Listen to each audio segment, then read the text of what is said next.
Baik, saya lanjutkan AD3 mengenai unsur menyalahgunakan kewenangan, kesempatan atau sarana yang ada padanya karena jabatan atau kedudukan. Menimbang bahwa unsur ini merupakan jantung dari pasal 3 yang harus dianalisis secara cermat.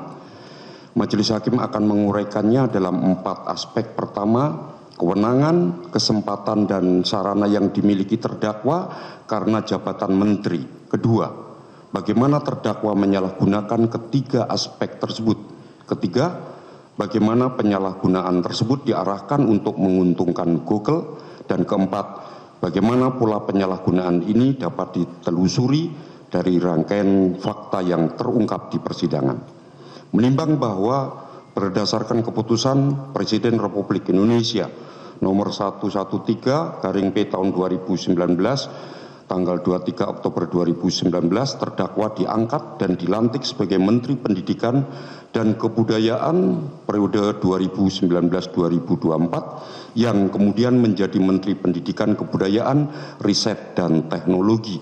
Sebagai Menteri, terdakwa memperoleh kewenangan secara atribusi, yakni pemberian kewenangan asli dari peraturan perundang-undangan yang sangat luas dan strategis, antara lain merumuskan dan menetapkan kebijakan di bidang pendidikan, kebudayaan, riset, dan teknologi melalui peraturan menteri, keputusan menteri, maupun bentuk regulasi lainnya. Terdakwa juga memiliki kewenangan struktural atas ribuan pejabat eselon dan ratusan ribu pegawai di lingkungan kementerian, serta kewenangan anggaran yang mencakup dana alokasi khusus fisik dan non-fisik untuk bidang pendidikan di seluruh Indonesia.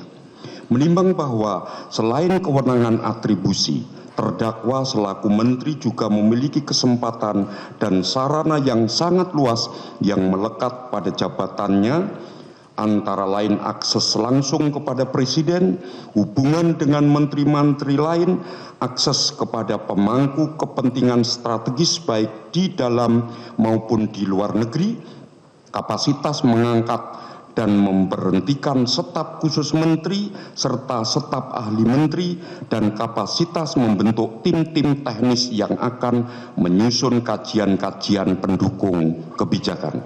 Menimbang bahwa Majelis Hakim akan menguraikan bagaimana terdakwa menyalahgunakan ketiga aspek tersebut. Aspek pertama, penyalahgunaan kewenangan melalui penempatan staf khusus menteri yang melampaui kewenangannya secara formal. Berdasarkan peraturan pemerintah nomor 66/2019 tentang organisasi kementerian negara, junto peraturan-peraturan terkait, staf khusus menteri secara normatif hanya berwenang memberi saran dan pertimbangan kepada menteri dalam bidang tertentu, tidak memiliki kewenangan operasional atas jajaran eselon 1 dan eselon 2, dan tidak memiliki kewenangan untuk merumuskan atau memutuskan kebijakan. Menimbang bahwa namun demikian, dari rangkaian keterangan saksi-saksi internal kementerian telah cukup terbukti bahwa terdakwa menempatkan saudari Yuristan selaku staf khusus menteri bidang pemerintahan dan saksi Fiona Handayani selaku staf khusus menteri bidang isu strategis dalam posisi yang jauh melampaui kewenangan normatifnya. Saksi Jumeri selaku mantan Dirjen Pendidikan Anak Usia Dini, Pendidikan Dasar dan Pendidikan Menengah menerangkan bahwa Yuristan sering memimpin rapat via Zoom terkait kebijakan menteri, bahwa proses penganggaran dan kebijakan pengadaan lebih dipercayakan kepada staf khusus menteri daripada kepada dirjen, dan bahwa Yuristan dengan dekat dengan terdakwa Nadiem Anwar Makarim, dan apa yang dikatakan Yuristan adalah merupakan perkataan terdakwa.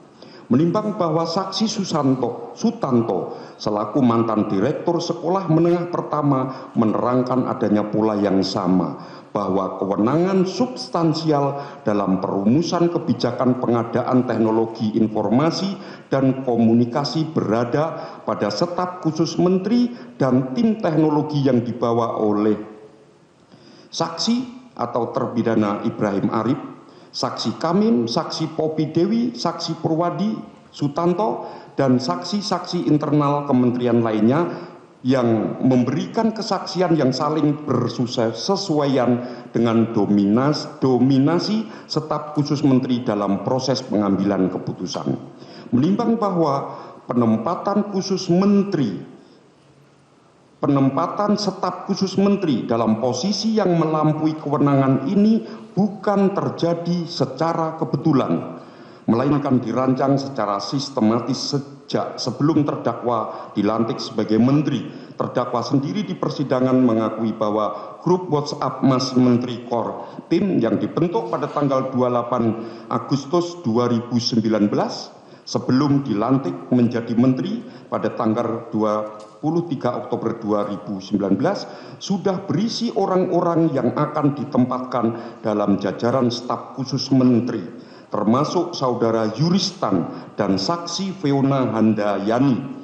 Demikian pula saksi Jumeri menerangkan bahwa grup WhatsApp tim PAUD Dasmen telah membahas program digitalisasi pendidikan sebelum saksi resmi dilantik sebagai dirjen yang menunjukkan adanya perencanaan kebijakan di luar struktur formal kementerian. Menimbang bahwa aspek kedua, penyalahgunaan sarana melalui penempatan konsultan eksternal di luar struktur kementerian dalam tim teknis pengadaan, yakni saksi Ibrahim Arif yang merupakan konsultan teknologi informasi dari Pusat Studi Pendidikan dan Kebijakan ditempatkan terdakwa sebagai pemimpin tim Wartek, tim teknologi Wartek atau warung teknologi yang berada di bawah Pusat Data dan Informasi Kementerian. Saudara Ibrahim Arif tidak memiliki status sebagai aparatur sipil negara, namun diberikan peran sangat substansial dalam perumusan kajian teknis pengadaan peralatan teknologi informasi dan komunikasi. Menimbang bahwa ahli pengadaan barang dan jasa Setia Budi Arianta dari Lembaga Kebijakan Pengadaan Barang atau Jasa Pemerintah memberikan keterangan yang sangat relevan bahwa berdasarkan peraturan LKPP nomor 7 tahun 2018 sebagaimana diubah dengan peraturan LKPP nomor 11 tahun 2021, konsultan dari luar kementerian tidak boleh turut serta merujuk atau menunjuk merek dalam menentukan spesifikasi teknis dalam pengadaan barang dan jasa. Padahal dari rangkaian fakta yang terungkap, saksi atau terpidana Ibrahim Arif secara aktif memberikan masukan-masukan teknis yang mengarahkan pengadaan kepada sistem operasi Chrome OS sebagai pilihan utama. Penempatan konsultan eksternal dalam posisi yang demikian merupakan penyalahgunaan sarana yang ada pada terdakwa selaku menteri. Menimbang bahwa aspek ketiga, penyalahgunaan kewenangan dalam penerbitan peraturan menteri yang mengarahkan pengadaan ke produk Google. Pada awal tahun 2020, terdakwa menerbitkan peraturan Menteri Pendidikan dan Kebudayaan nomor 11 tahun 2020 tentang petunjuk operasional dak fisik bidang pendidikan yang menjadi pedoman pengadaan tahun 2020. Kemudian pada tahun 2021, terdakwa menerbitkan peraturan Menteri Pendidikan dan Kebudayaan nomor 5 tahun 2021 yang lampirannya menetapkan spesifikasi teknis pengadaan peralatan teknologi informasi dan komunikasi mengacu kepada sistem operasi Chrome OS yang merupakan produk Google.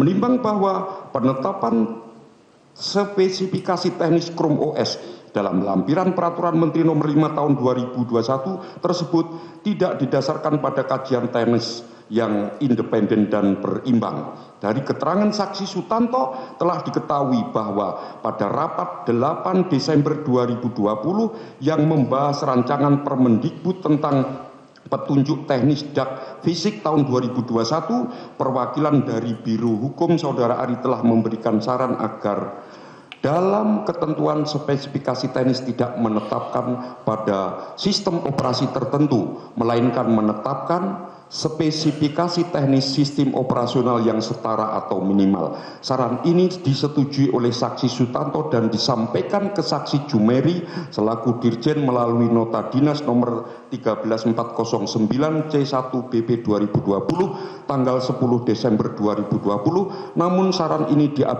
diabaikan dan lampiran Permendikbud tahun 2021 tetap mengarahkan ke Chrome OS. Menimbang bahwa pola penguncian spesifikasi pada Chrome OS tersebut tidak berhenti pada tahun anggaran 2021. Hampir 1 tahun setelah penandatanganan Permendikbud nomor 5 tahun 2021, terdakwa kembali menandatangani Peraturan Menteri Pendidikan, Kebudayaan, Riset, dan Teknologi nomor 3 tahun 2022 tanggal 24 Januari 2022 tentang petunjuk operasional dana alokasi khusus fisik bidang pendidikan tahun anggaran 2022 yang lampirannya memuat spesifikasi yang identik kata demi kata dengan lampiran 10 Permendikbud nomor 5 tahun 2021. Pengulangan substansi yang demikian dalam 2 peraturan perundang-undangan yang ditandatangani pejabat yang sama selama 2 tahun anggaran berturut-turut secara doktrinal yuridis menutup kemungkinan dalih kekilafan administrasi atau kelalaian dalam membaca dokumen. Menimbang bahwa kedua lampiran Romawi 10 tersebut memuat klausul yang mengunci pengadaan pada produk vendor tertentu dengan rumusan yang sangat eksplisit pada tabel spesifikasi peralatan TIK dalam lampiran Romawi 10 kedua Permendikbud baris pertama spesifikasi minimal laptop mencantumkan 2 klausul yang menjadi pintu masuk penguncian, yaitu operating system Chrome OS dan device management ready to activate Chrome Education upgrade, atau dalam kurung harus diaktifasi setelah penyedia ditetapkan sebagai pemenang. Klausul pertama mengunci sistem operasi pada Chrome OS yang dimiliki dan dilisensikan tunggal oleh Google LLC. Sedangkan klausul kedua memerintahkan penyedia barang jasa untuk mengaktifkan Chrome Education Upgrade yang merupakan produk berbayar dari Google.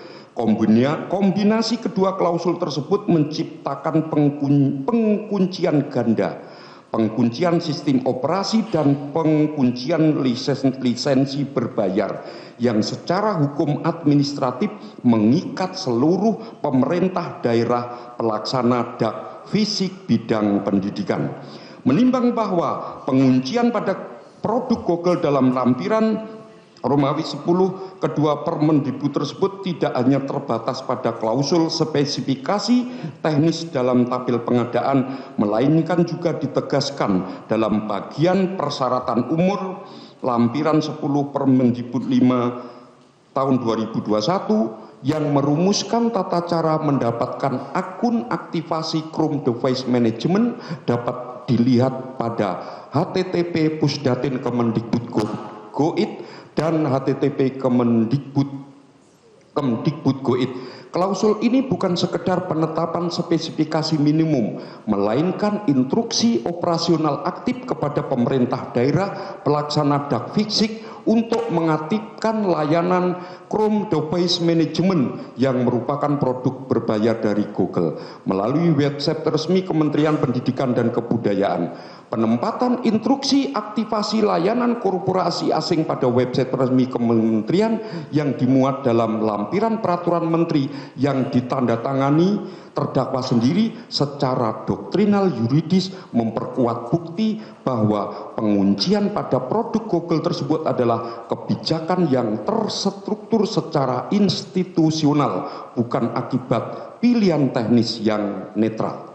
Menimbang bahwa pertanggungjawaban terdakwa selaku penandatangan kedua Permendikbud tersebut secara doktrinal melekat pada sikap batin atau mens rea yang dipersyaratkan dalam unsur penyalahgunaan kewenangan, doktrin hukum pidana sebagaimana dikembangkan oleh PAF Lamintang yang mengutip dari Pompe dan GM Mulder dan dikukuhkan oleh Mulyatno serta Surdato mengenal mens rea dalam bentuk offset atau kesengajaan yang mengandung dua komponen kumulatif, yaitu pengetahuan dan kehendak. Untuk pejabat publik yang menandatangani peraturan perundang-undangan, Ruslan Saleh menambahkan bahwa standar pembuktian mens rea menjadi lebih ketat karena pejabat publik memiliki kewajiban kehati-hatian yang lebih tinggi dalam pengambilan keputusan jabatan. Mengingat keputusan tersebut tidak hanya menyangkut diri pelaku, tetapi mengikat banyak pihak dan menggunakan sumber daya. Jelajahi cara baru mendapatkan informasi. Download Metro TV Extend sekarang.